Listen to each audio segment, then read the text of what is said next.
ভারতের রাজস্থানে এমন একটি গ্রাম আছে যেখানে 200 বছর আগে পর্যন্ত প্রচুর সংখ্যক মানুষ বাস করত।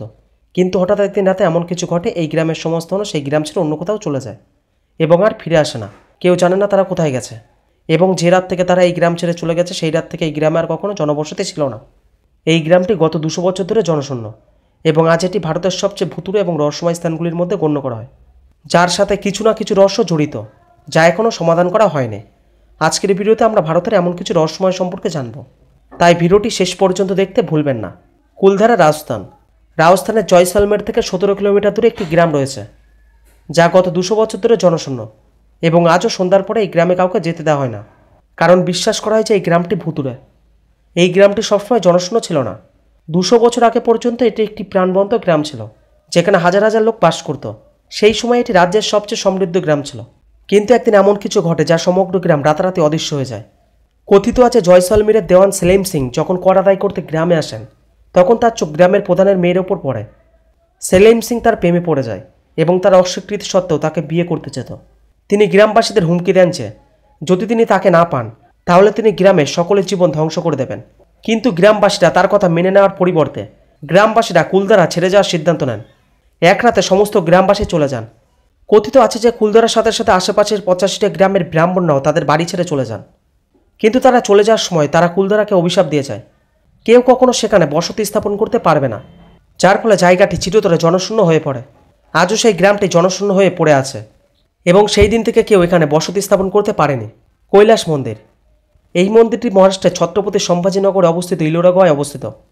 সাধারণত বিশ্বের প্রতিটি নির্মাণ নিচ থেকে শুরু হয় এবং তারপরে মেঝে তৈরি করা হয়, তবে এটি বিশ্বের একমাত্র মন্দির যা একটি পাহাড়ি পাথর খোদাই করে তৈরি করা হয়েছিল, যা উপর থেকে শুরু করে নিচের দিকে কাজ করেছিল। এই মন্দিরটি প্রায় 1200 বছর আগে নির্মিত হয়েছিল, এবং সেই সময় ছেনি এবং হাতুড়ি ছাড়া পাথর কাটার জন্য অন্য কোনো সরঞ্জাম পাওয়া যেত না। শুধুমাত্র এই দুটি ছোট হাতিয়ার ব্যবহার করে এত বিশাল মন্দির তৈরি করা বেশ আশ্চর্যজনক।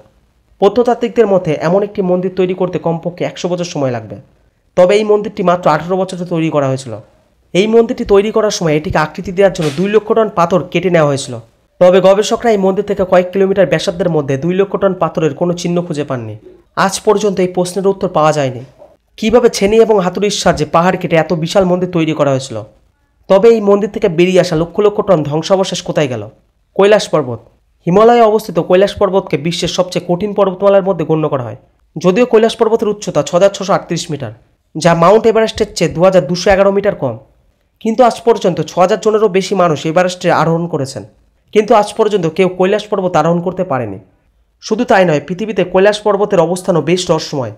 কৈলাস পর্বত উত্তর মেরু থেকে 6666 কিলোমিটার দূরে অবস্থিত, এবং দক্ষিণ মেরু থেকে এর দূরত্ব 2 কিলোমিটার দ্বারা গুণিত 6666 কিলোমিটার। বিশেষজ্ঞরা বিশ্বাস করেন যে এই অবস্থানটি কেবল একটি কাকতালীয় ঘটনা নয়। কৈলাস পর্বতকে পৃথিবীর কেন্দ্রবিন্দু হিসেবে বিবেচনা করা হয়, যে কারণে এটিকে পৃথিবীর অ্যাক্সেস মুন্ডি অফ আর্থ বলা হয়। কৈলাস পর্বতে ভ্রমণকারীরা বলেন যে যারা এখানে আসেন তাদের বয়স খুব দ্রুত বৃদ্ধি পায়।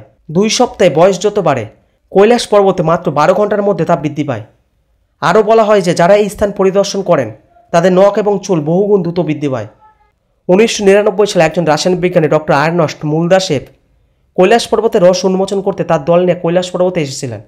তিনি দাবি করেছিলেন যে কৈলাস পর্বতের গঠন এমন যে এটি কোনো পর্বত নয়, বরং একটি মনুষ্য নির্মিত পিরামিড, যা বেশ কয়েকটি ছোট পিরামিড দ্বারা বেষ্টিত, যার কানেকশন মিশরীয় পিরামিডের সাথে রয়েছে। কৈলাস পর্বতের পাদদেশে একটি লেক দেখতে পাওয়া যায়, যা মানস সরোবর নামে পরিচিত। এই লেক বিশ্বের সর্বোচ্চ উচ্চতায় পাওয়া একটি মিষ্টি জলের হ্রদ। একপাশে যেখানে মানস সরোবর একটি মিষ্টি জলের হ্রদ, সেখানে রাক্ষসতল নামে আরেকটি হ্রদ রয়েছে। যদিও এই হ্রদের জল সমুদ্র জলের মতো লবণাক্ত, যা পান করার জন্য অনুপযুক্ত। হ্রদের চারপাশে কোনো গাছপালা নেই, এবং এর মধ্য দিয়ে ক্রমাগত ঢেউ বয়ে বেড়ায়। বিজ্ঞানীদের কাছে কোনো উত্তর নেই, একই জলবায়ু এবং একই উচ্চতায় অবস্থিত দুটি জলের হ্রদ কীভাবে এবং কেন ভিন্ন হয়। রূপকুণ্ড, উত্তরাখণ্ড। উত্তরাখণ্ডে সমুদ্রপৃষ্ঠ থেকে প্রায় 5000 মিটার উঁচুতে অবস্থিত একটি হ্রদ রয়েছে, যার নাম রূপকুণ্ড। 1941 সালে একজন ব্রিটিশ বনরক্ষী এই হ্রদ আবিষ্কার করেন। বছরের বেশিরভাগ সময় হ্রদের জল জমে থাকে। গ্রীষ্মের মাসগুলিতে যখন বরফ গলে যায়, তখন হ্রদ থেকে অসংখ্য মানুষের কঙ্কাল বেরিয়ে আসে, যার ফলে এটি কঙ্কালের হ্রদ নামেও পরিচিত। এই কঙ্কালগুলি কাদের, তারা এই স্থানে কী করেছিল এবং কিভাবে তারা মারা গিয়েছিল, তা একটি বড় রহস্য। এই রহস্য ব্যাখ্যা করার জন্য বেশ কয়েকটি তথ্য প্রস্তাব করা হয়েছে, যার মধ্যে একটি দাবি করে যে দ্বিতীয় বিশ্বযুদ্ধের সময় জাপানি সৈন্যদের একটি দল এখানে এসে ঠান্ডা সহ্য করতে পারে না, যার কারণে তারা মারা গিয়েছিল। তবে তদন্তে দেখা গেছে যে এই কঙ্কালগুলি দ্বিতীয় বিশ্বযুদ্ধের চেয়েও অনেক পুরনো। 2004 সালে যখন ভারতীয় এবং ইউরোপীয় বিজ্ঞানীদের একটি দল এই হাড়গুলি কার্বন ডেটিং করেছিল, তখন দেখা গেছে যে এই হাড়গুলি 850 খ্রিস্টাব্দের। সাম্প্রতিক গবেষণায় দেখা গেছে যে এই হাড়গুলি দুটি ভিন্ন গোষ্ঠীর মানুষের, এবং এই দুটি গোষ্ঠীর মৃত্যুর মধ্যে প্রায় 1000 বছরের ব্যবধান রয়েছে। এর অর্থ হলো এখানে দুটি ভিন্ন ঘটনা ঘটেছে। মজার বিষয় হলো এখানে কোনো অস্ত্র পাওয়া যায়নি, কোনো ধরনের যুদ্ধ, হত্যা বা কোনো রোগের বিস্তারের কোনো প্রমাণও পাওয়া যায়নি। এই কঙ্কালের পিছনে আসল সত্য কী তা এখনও রহস্য। লেপাক্সি মন্দির। অন্ধ্রপ্রদেশে অবস্থিত লেপাক্সি মন্দির, যাকে টেম্পল অফ প্লারও বলা হয়, এই মন্দিরটিতে মোট 70টি স্তম্ভ রয়েছে। তবে এটির মধ্যে একটি বিশেষ প্লার রয়েছে। এই স্তম্ভের বিশেষত্ব হলো যে এটি মাটি স্পর্শ করে না, তবে এর তল এবং মাটির মধ্যে একটি ছোট ফাঁক রয়েছে, যার মধ্যে দিয়ে একটি কাপড়ও সহজেই অতিক্রম করতে পারে। বাতাসে ঝুলন্ত থাকার কারণে এই স্তম্ভটি ঝুলন্ত স্তম্ভ নামে পরিচিত। আপনি জেনে অবাক হবেন যে মাটির সাথে টাচ না হওয়া সত্ত্বেও পুরো মন্দিরটি স্তম্ভের উপর স্থাপিত। 1902 সালে একজন ব্রিটিশ প্রকৌশলী হ্যামিল্টন এই স্তম্ভের রহস্য সমাধানের চেষ্টা করেছিলেন। হ্যামিল্টন ভেবেছিলেন যে যেহেতু এই স্তম্ভটি মন্দিরকে সাপোর্ট করছে না, তাই এটি অপসারণ করলেও কোনো পার্থক্য হবে না। যাই হোক, তিনি স্তম্ভটি সরাবার চেষ্টা করার সাথে সাথে মন্দিরের ছাদে ফাটল দেখা দিতে শুরু করে, যার কারণে হ্যামিল্টনকে অবিলম্বে তার তদন্ত বন্ধ করতে হয় এবং ঝুলন্ত স্তম্ভের রহস্য অমীমাংসিত থেকে যায়। তো বন্ধুরা, এইগুলি ছিল ভারতের সবচেয়ে রহস্যময় কিছু স্থান। আর বন্ধুরা, যদি আপনাদের কাছে এই ভিডিওটি ভালো লেগে থাকে তাহলে ভিডিওটিতে একটি লাইক করে দেবেন।